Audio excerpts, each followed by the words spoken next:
hadimal ladzat, yakni al-maut. Perbanyaklah mengingat penghancur kelezatan. Sekarang duduk aja sudah mulai susah. Sholat sudah mulai susah. Encok. Berarti kelezatan itu sudah mulai berkurang. Dulu rambutnya masih hitam, sekarang sudah putih.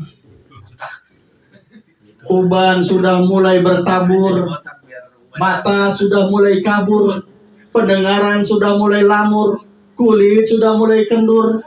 Itu mendekatkan sudah. Nah, maka aksiru dzikra hadimal ladzat yani al-maut. Perbanyak mengingat penghancur kelezatan.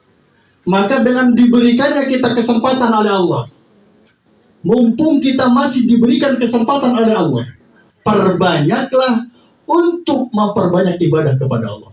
Tingkatkan rasa syukur kepada Allah, tingkatkan kualitas ibadah kepada Allah, tingkatkan kualitas ketakwaan kita kepada Allah.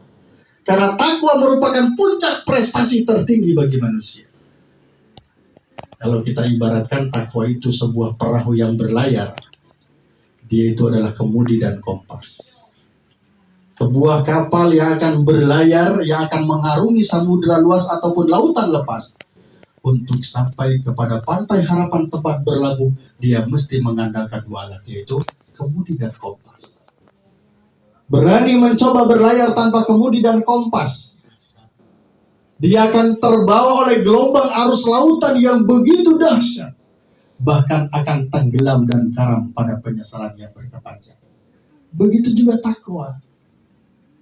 Manusia yang hidup tanpa takwa akan menjadi rasakan penyesalan yang tiada henti-hentinya. Untuk itu, mumpung kita masih diberi kesempatan, marilah kita tingkatkan kualitas takwa kita kepada Allah Subhanahu wa Ta'ala sebagai bekal kita untuk kembali kepada Allah. Maka Allah berpesan, "Fatazawwadu fa inna khairaz zadi taqwa."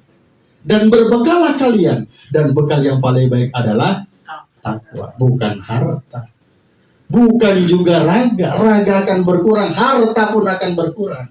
Tetapi takwa itulah yang akan menjadi bekal hidup kita untuk nanti kita kembali kepada Allah Subhanahu wa Ta'ala.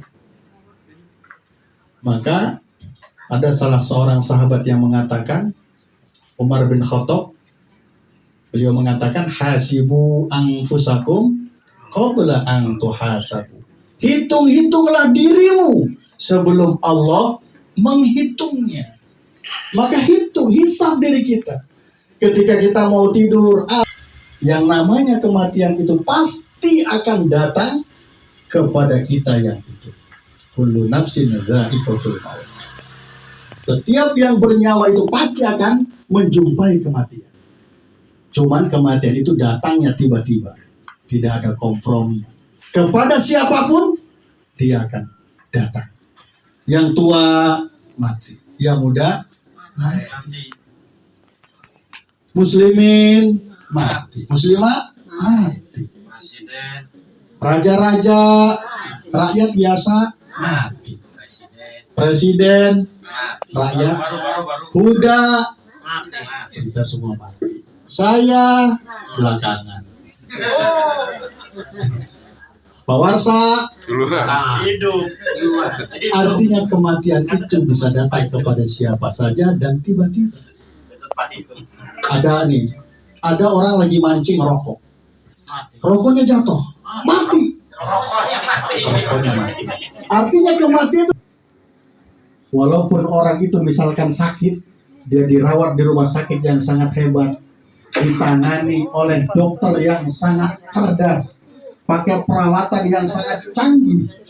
Tetapi kalau sudah waktunya kembali kepada Allah, maka saat itu juga dia akan kembali kepada Allah.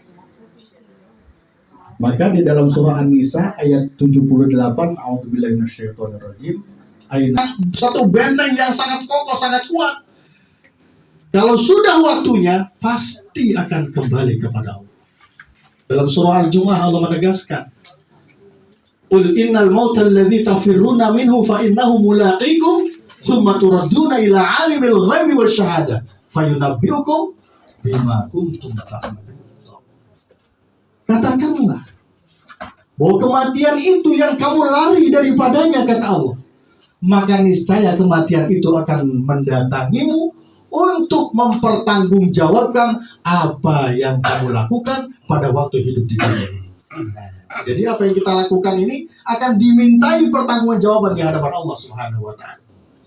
Kalau Amir Yasa mengarahkan untuk talim di malam Kamis, tetapi kita beralasan tanpa uzur syar'i, maka itu akan dimintai pertanggungjawab di hadapan Allah di saat kita kembali kepada Allah.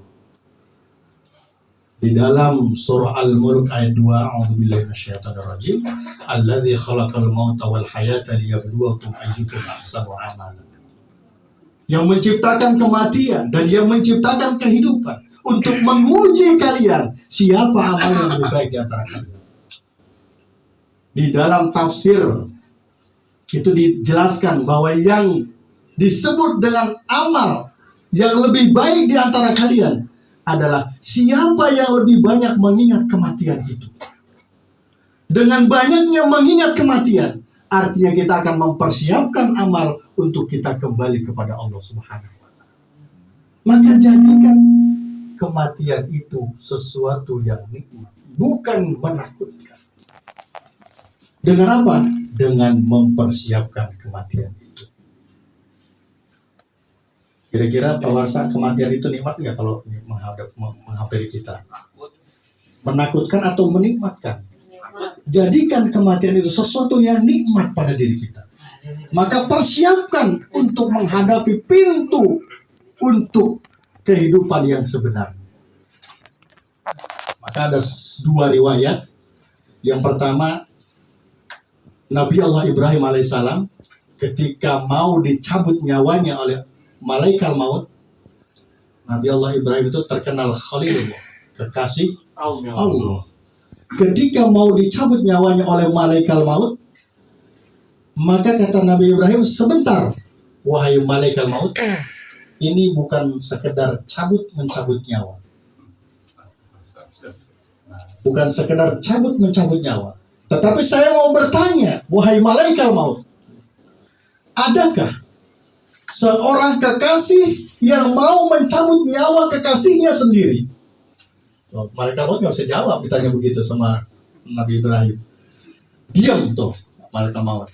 Tapi setelah diamnya itu masuklah ilham, kemudian dijawab oleh malaikat maut. Wahai Nabi Allah Ibrahim, adakah seorang kekasih yang enggan bertemu dengan kekasihnya? Masya Allah. Ini suatu riwayat.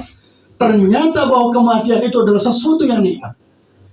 Ketika kita kembali kepada Allah, dengan selalu kita mempersiapkan bekal kita untuk kembali kepada Allah, maka jadikan kematian itu adalah sesuatu yang nikmat. Kemudian ada riwayat yang kedua. Satu hari ketika Rasulullah menjelang dalam kematiannya, beliau mengumpulkan seluruh istri-istrinya. Kemudian datanglah anaknya Fatimah, istri-istri, bukan istri doang, istri-istrinya. Nah, datanglah anaknya Fatimah dengan style jalan gayanya yang mirip Rasulullah, dipanggil oleh Rasulullah. Wahai Fatimah,